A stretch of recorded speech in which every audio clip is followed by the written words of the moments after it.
మండలం పోస్టు ఎగు పిల్లారిగుప్పం. నా పేరు వచ్చి భువనేశ్వరి. శ్వేత అమ్మాయి వచ్చి ఆర్పిగా ఉన్నింది మిట్టూరులో. అమ్మాయి గ్రూప్లో, నేను గ్రూప్లో ఉన్నాను. అమ్మాయి 5 ఏళ్ళుగా నాకు పరిచయం అయ్యింది. పరిచయం అయ్యి మళ్ళీ వాళ్ళ ఇంటికి అంతా తొడుకొని పోయింది. నన్ను తొడుకొని పోయేసి చీటీలంతా నేను నడిపిస్తాను ఎవరెవరు నీ ఫ్రెండు బంధువులు ద్వారా ఎవరెవరు ఉండారో వాళ్ళకి చెప్పు, నేను 2.5 లక్ష రూపాయల చీటు, 3 లక్షల రూపాయల చీటు, 5 లక్షల రూపాయల చీటు అన్నీ నడిపిస్తాను. నడిపించి నేను కరెక్ట్గా ఇచ్చేస్తాను. మా హస్బెండ్ వచ్చి మిలిటరీ, మా అన్న వచ్చి బయట దేశంలో ఉన్నాడు. అతను నెల అయితే 3 లక్షల రూపాయలు నా అకౌంట్కి పంపిస్తాడు. మా హస్బెండ్ 1 లక్ష రూపాయలు పంపిస్తాడు. అందుకాబట్టి చీటికి అంతా భయం లేదని అమ్మాయి నా దగ్గర చెప్పింది. నేనేం చేశాను, మా ఊళ్ళో ఉండేవాళ్ళు బంధువులు వేరే వాళ్ళు అందరినీ చేర్పించి చీటీలు నడిపిస్తూ ఉండింది. చీటీలు ఎత్తుకుని కరెక్ట్గా వాళ్ళ ఇంటికాడ కడతా ఉన్నాను. మళ్ళీ అట్లే ఎక్కువ పరిచయం అయ్యేగాలికి అకాక నేను ప్లాట్ బిజినెస్ చేస్తాను బునక, బట్టల షాప్ పెడతాను, హోటల్ పెడతాను. మా అన్న నేను నడిపిస్తాను. మా ఆయన వచ్చి మిలిటరీలో ఉండే కాబట్టి మేము ఇద్దరు చేరి కలిపి నడిపిస్తామనేసి డబ్బులు ఏమైనా తీసి ఇక బిజినెస్ కావాలని అడిగింది. 15 మంది దగ్గర డబ్బులు తక్కువ వడ్డీకి 50 లక్షల రూపాయలు తీర్చినాను. అది అడిగకపోతే వాళ్ళ ఇంటికి రండిని అతనే పిలిపించినాడు. కిరణ్ అతనే పిలిపించినాడు. మీ డబ్బులు మోసం చేయండి రా అని పిలిపించి డబ్బులు అడిగకపోయిన దానికి నేను మిలిటరీలో ఉన్నాను, తెలియకుండా గవర్నమెంట్కి తెలియకుండా గన్ను పెట్టుకున్నాను అనేసి కాల్ చేస్తాను బెదిరించాడు. ఇది ఆ గన్నుని మేము చూడలో పడుకొని వచ్చేస్తున్నాము. దీనివల్ల 2 ఏళ్ళ ముందుకు ఊరు పోసుకున్నాను. నేను ఊరు పోసుకున్నాక ఊరు జనాలు వచ్చి నన్ను కాపాడినారు. పోయిన ఏడాది మా అల్లుడు సీరియస్గా ఉండేటప్పుడు కాల్ చేశాను వాళ్ళకి, కిరణ్కు చేశాను, శ్వేతకు చేసినాను. వాళ్ళు ఎవరు ఫోన్ రెస్పాన్స్ తీయలేదు. మళ్ళీ 20 రోజుల తర్వాత అతనే కాల్ చేసి నాకు తెలుసుగా మీ అల్లుడు చనిపోయినాడు అనేసి. అందుకే చెప్పినాను మా అల్లుడు 2 పూటకి వెచ్చిటే క్లోజ్ అప్ అవుతుంది.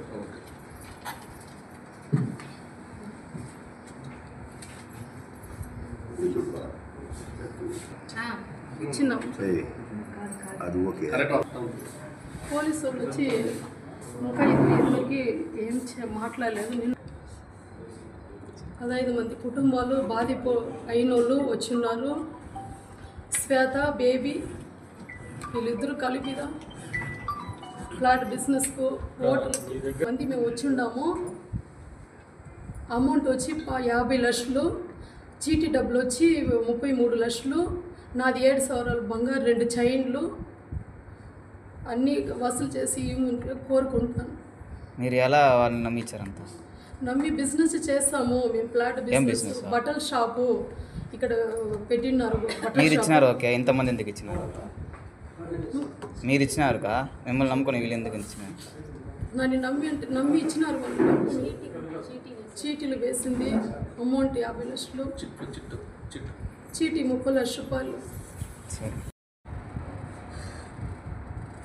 నా కూతురికి 4 కూతుర్లు, సమయానికి ఫోన్ చేసేప్పుడు నువ్వు ఎత్తలేదనా అని అడిగిన దానికి లేదు మా దగ్గర డబ్బులే లేదు అందువల్ల నీ ఫోన్ నేను తీయడం లేదు అట్లని మళ్ళీ అప్పుడు బెదిరించినాడు 1 year బ్లాక్లో వచ్చి మీ అమ్మాయికి 4 కూతుర్లని తెలుసు అక్కడ మా అతను ఫ్రెండ్ ఒకడు ఉన్నాడు డబ్బులు అడిగినావంటే చంపేస్తానని మీ మనవరాలంతా తొడుకు మీరు చంపేస్తాను బెదిరించా కాబట్టి మీరు రాలేదు మళ్ళీ సారు మాకు పరిచయం అయినారు వకీలు ఆయన దగ్గర పోయి చెప్పినాము మళ్ళీ 10 మంది వచ్చి మనం తిని మళ్ళీ మాట్లాడి 10 మంది డబ్బులు మోసం చేయి మన కస్టమర్ వస్తుంది కంపల్సరీగా వస్తుంది అనేసి వాళ్ళందరూ నాకు చెప్పినారు మళ్ళీ సార్ని పోయి మేము కలిసినాము మాకు ధైర్యం చెప్పినారు ఈ డబ్బులు వస్తుంది కస్టమర్ డబ్బులు పోదని చెప్పినారు.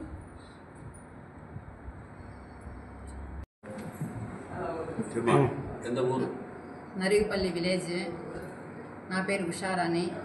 నేను ముందు 2 సంవత్సరాలకు ముందు చిత్తూరు టౌన్లో ఉన్నాను. ఆ అమ్మాయి వాళ్ళ అమ్మాయి వచ్చి టౌన్లో ఒక 15 years ముందు టౌన్లో ఉన్నప్పుడు వాళ్ళ పాప వచ్చి శ్రీ చైతన్య స్కూల్లో బేబీ శ్వేత, వాళ్ళ హస్బెండ్ వచ్చి కిరణ్ కుమారు, వాళ్ళ అమ్మాయి వచ్చి గాయ్. ఆ అమ్మాయి గాయత్రి అనే అమ్మాయి శ్రీ చైతన్య స్కూల్లో చదువుతా ఉంది. నేను అప్పుడు స్కూల్లో వర్క్ చేస్తా ఉన్నాను. అదే వాళ్ళ వీధిలో రెంట్కున్నాను కాబట్టి ఆ అమ్మాయి నాకు 15 సంవత్సరాలుగా పరిచయం అన్నీ డబ్బులు తీసుకుంటా ఇస్తా ఉన్నది. ముందు బట్టల షాప్ వ్యాపారము, ఉమా గోల్డ్ వెళ్ళి తెచ్చి అమ్ముతా ఉన్నది కాబట్టి కొద్ది అమౌంట్ తీసుకుంటా ఇస్తా 15 సంవత్సరాలుగా పరిచయంగా ఉన్నది. మళ్ళా అట్లా అమ్మాయి చీటీలు వేస్తానుంది. అందరినీ నమ్మించి చీటీలు వేయించినాను. తర్వాత బట్టల షాప్ పెట్టేదానికి డబ్బులు అడిగింది. బట్టల షాప్ పెట్టేదానికి పూల మార్కెట్ వీధిలో బట్టల షాప్ పెట్టేదానికి అడ్వాన్సు డబ్బులు తీసుకునింది. ఇచ్చేస్తాననేసి ఇవ్వలేదు. ఎంత? బట్టల షాప్కి 10 లక్షలు తీసుకునింది. లోన్ పెట్టి బట్టల షాప్ పైన ఇస్తానని చెప్పింది, అది ఇవ్వలేదు. దాని తర్వాత ఏం చేసిందంటే బట్టల షాప్లో ఇది కాలేదని చెప్పేసి వాళ్ళ బావోళ్ళు ఇల్లు అనేసి ఒకటి ఉన్నింది. అదే వీధిలో మిట్టూరు అక్కడ దర్గా కాడ శ్రీనివాస స్టూడియో కాడ అక్కడ వాళ్ళ బావోళ్ళు ఇల్లు కొనాలనేసి డబ్బులు కావాలని లోన్ పెట్టిస్తామని చెప్పేసి అది తీసుకునింది డబ్బులు. దానికి అగ్రిమెంట్కి రిజిస్టర్కి డబ్బులు తీసుకొని మోసం చేసింది. వాళ్ళ ఇంటి దగ్గరికి వెళ్తే వాళ్ళు బెదిరిస్తారు, మా పైన న్యూసెన్స్ కేసు పెడతామని బెదిరించినారు. మళ్ళీ వాళ్ళ అన్న బేబీ శ్వేత వాళ్ళ అన్న కుమార్ అనేది బయట దేశానికి పోవాలని కొద్ది డబ్బులు తీసుకొని మా ఇంటికి వచ్చి నరిగిపిల్లికి వచ్చి డబ్బులు తీసుకొని వెళ్ళి బయట దేశానికి పోకుండా మాకు డబ్బులు ఇస్తామని చెప్పి మోసం చేసినారు. ఇల్లు అమ్మేసి ఇస్తామని చెప్పినారు, అది ఇవ్వలేదు. పోయి అడిగితే ఇస్తాం, రేపు ఇస్తాం, ఈరోజు ఇస్తామని చెప్పేసి అట్లే గోల్డ్ వాళ్ళ ఆయన మిలిటరీకి వెళ్ళినప్పుడు వాళ్ళ అన్న కోసం ఎవరి దగ్గర చెక్ తీయించిందంట. ఆ చెక్ వేసేస్తే మా ఆయన ఉద్యోగం నుంచి వచ్చేస్తాడనేసి నరిగిపల్లి విలేజ్కి ఆ అమ్మాయి వాళ్ళ అమ్మాయి బేబీ శ్వేత వాళ్ళ కూతురు కొడుకు మా ఇంటికి వచ్చి నరిగిపల్లిలో స్టే చేసి ఏడ్చి నేను చచ్చిపోతాను, నాకు ఎట్లన్నా సహాయం చెయ్యి, ఇంత హెల్ప్ చేసినావు అదొక సహాయం చెయ్యి అని చెప్పేసి మొత్తం నా దగ్గర డబ్బులు ఎవరి దగ్గర అందరి దగ్గర ఆల్రెడీ తీయించేసినాను కాబట్టి ఉనింది 30 సవరాలు గోల్డ్, మా పిన్నిది నాది మా అమ్మది గోల్డ్ మొత్తం మా అమ్మాయి చేతిలోకి పెట్టాను. ఆ నగలంతా ఎత్తుకొని పోయి బ్యాంకులో పెట్టుకుని ఆ అమ్మాయి పైన వాళ్ళ వదిన పైన పెట్టుకునింది. గోల్డ్ ఇడిపించమని 10 సార్లు పోయి ఇంట్లో తెలిసి గొడవ మా ఇంటికి తరిమేసినాడు, అమ్మగారింటి పుట్టింటికి. అక్కడి నుంచి ఫోన్ చేసి ఆ అమ్మాయిని గోల్డ్ అన్న ఇడిపించి నీ కాళ్ళు పట్టుకుంటానని వాళ్ళ ఇంటికి పోయి కాళ్ళు పట్టుకొని అంతా ఎట్టట్టు చేసినా కానీ గోల్డ్ కూడా ఇడిపించలేదు. అదే నాకు ఇంకా మా ఇంట్లో చనిపోతా ఎట్లంటే ఎట్లా చేస్తాను కాబట్టి నా కొడుకు చిన్న బాయి దగ్గరికి పోతే ఆ అబ్బాయి వెనకాల అమ్మ చనిపోతా ఉంది అనేసి ఆ అబ్బాయి ముఖం చూసి మళ్ళీ రిటర్న్ వచ్చాను. పోయి గోల్డ్ అన్న ఇడిపించమని చెప్పేసి అడిగితే ఇడిపించలేదు. నాకు తెలిసిన వాళ్ళు స్కూల్లో పరిచయమైన వాళ్ళు చిన్నప్పుడు గోల్డ్ అన్న ఇడిపించండి, ఇంట్లో తెలియకుండా ఇచ్చే గొడవలు అయిపోయిందనేసి ఆమె దగ్గర 2 లక్షలు డబ్బులు తీయించాను. ఆ గోల్డ్ కూడా ఇడిపించిస్తాననేసి ఆ అమ్మాయి ఇడిపించకుండా ఆ డబ్బులు కూడా బ్యాంకులో కట్టాను. ఎవరు చూస్తారు రేపిస్తానేసి ఆమారి ఇచ్చేసి మొత్తం మీకు ఎంత రావాలి? మొత్తం 60 లక్షలు డబ్బులు రావాలి ఆ అమ్మాయి దగ్గర. గోల్డ్ 30 సవరాలు. ఇంటికి పోతే బెదిరిస్తారు, గన్ను పెట్టుకున్నాడు, గన్నుతో కాల్ చేస్తానంటాడు. నువ్వు మా ఇంటికి వస్తే నేను మీ ఇంటికి వస్తాను, మీ ఇంటికి నరిపిల్లికి వచ్చి నువ్వు నీ కొడుకు నీ ముగ్గురిని ఏం చేస్తానో చూడనేసి బెదిరిస్తారు. అట్లే మహిళా గ్రూప్లో జాయిన్ చేయించింది. మహిళా గ్రూప్లో లోన్ తీసుకునేసింది, కట్టడం లేదు. అదే ఇక్కడే పీడీ ఆఫీస్కి లాస్ట్ ఇయర్ వచ్చాను. చెప్తామని పై ఆఫీస్ మున్సిపల్ ఆఫీస్ కాడికి వెళ్తే అక్కడ సిఓ మేడం కృష్ణకుమారి మేడం ఇక్కడికి వెళ్ళింది పీడీ ఆఫీస్ కాడికి అని చెప్పారు. పీడీ ఆఫీస్ కాడికి వచ్చి మీటింగ్ జరుగుతూ ఉంది, ఎవరో పెద్ద పై వాళ్ళు వచ్చినారని. నేను పోయి చెప్తాను ఇటు నా గోల్డ్ డబ్బులంతా ఇచ్చేసినానంటే నువ్వేం చేసుకుంటావో చేసుకోనింది. సరే నేను లోపల పోయి చెప్తానంటే వాళ్ళ హస్బెండ్ కిరణ్ కుమార్ని పిలిపించి నన్ను ఫాలో చేస్తున్నారు ఇక్కడ. ఇంక నేను భయపడుకున్న ఆఫీస్లో కూడా చెప్పకుండా వాళ్ళ లోపల ఉంటే నేను పారిపోయి మా ఊరికి వెళ్ళిపోయినాను. ఇప్పుడు డబ్బులు అడిగితే ఏం రెస్పాన్స్ లేదు.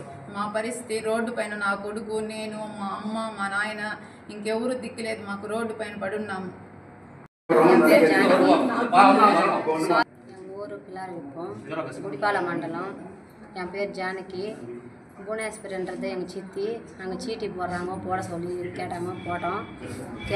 துட்டும் கேட்டாங்க, ஒரு 5 லட்ச ரூபா கொடுங்க, அங்கே பிஸ்னஸ் பண்ணுறாங்க, அது பண்ணுறாங்க, இது பண்ணுறாங்கன்னு கேட்குறாங்க. ஸ்வாத்தா நம்மளுக்கு ஹெல்ப் பண்ணுவாங்க, அதெல்லாம் பேசினாங்கன்ட்டு ஸ்வாத்தாவே எங்கள் வீட்டாண்ட ஒரு முறை வந்து ஆட்டோ எடுத்துன்னு வந்து எங்கிட்ட காசு வாங்கிட்டு போனாங்க. அவங்க வீட்டாண்டேயும் போய் காசு நான் ஒரு முறை கொடுத்துட்டு வந்தேன்.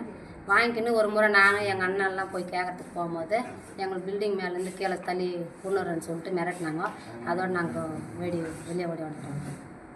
எவ்வளோ மொத்தம் உங்களுக்கு? மொத்தம் 10 லட்சத்துக்கு అన్న క్లీన్ எழுதி கொடுத்தாங்கண்ணா, அது சொல்லுடா. క్లీనాக పేపర్லாம் எழுதி கொடுத்துக்கிறேன். రాసిచ్చినారు. அங்கே எழுதி கொடுத்தாங்க. அவங்க ஒய்ஃப் எழுதி கொடுத்ததே தப்பாக எழுதி கொடுத்தாங்கன்னு கிரண் நாங்கள் கொண்டாடி தள்ளி விட்டுட்டு இவர் வேறு பேப்பரில் எழுதி கொடுத்தாரு. எழுதி கொடுத்துட்டு எங்களுக்கு இந்த மாதிரி மிரட்டி வெளியே முடிக்கிட்டாங்க அந்த பேப்பர். மொத்தம் காசு எவ்வளோ? தங்கம் எவ்வளோ? எங்களுக்கு காசு 10 லட்சம் வரணும். காசு 10 லட்சம் வரணும் எனக்கு. தங்கம் எதுவுமே இல்லை, கோல்டு. நாங்கள் கோல்டு வச்சு தான் கொடுத்தோம். 10 లక్షలు கொடுத்தீங்களா? గ్రామం గుడిపాల మండలము చిత్తూరు జిల్లా. భువనేశ్వరి మా సొంత బంధువులే. సీటు వేస్తానని మా దగ్గర 2 లక్షలు సీటు వేయించింది. దానికి డబ్బులు కట్టినాము, ఒక 5-6 నెలలు కట్టాము. ఫోన్పే ద్వారా 4-5 ట్రాన్సాక్షన్ నా దగ్గర ప్రూఫ్ ఉంది. నెక్స్ట్ క్యాష్కి ఒకసారి ఇచ్చాము. ఇవన్నీ ఇచ్చి మేము లాస్ట్లో సీట్లు ఏమార్చేసింది. నెక్స్ట్ డబ్బులు అడిగితే 3 రోజులు పోయినాము. మేము భువనేశ్వరి జానికి 3 పోయినాము. ఇంటి 3 నుంచి మేము తోయేస్తాము, ఇంటికి వెళ్ళిపోండి, మేము తోసి చంపేస్తామని బెదిరిస్తాడు కిరణ్. నెక్స్ట్ వాళ్ళ మా తమ్ముడు అన్నం. ఇది జరిగిందండి. నెక్స్ట్ బెదిరిస్తున్నాను మమ్మల్ని.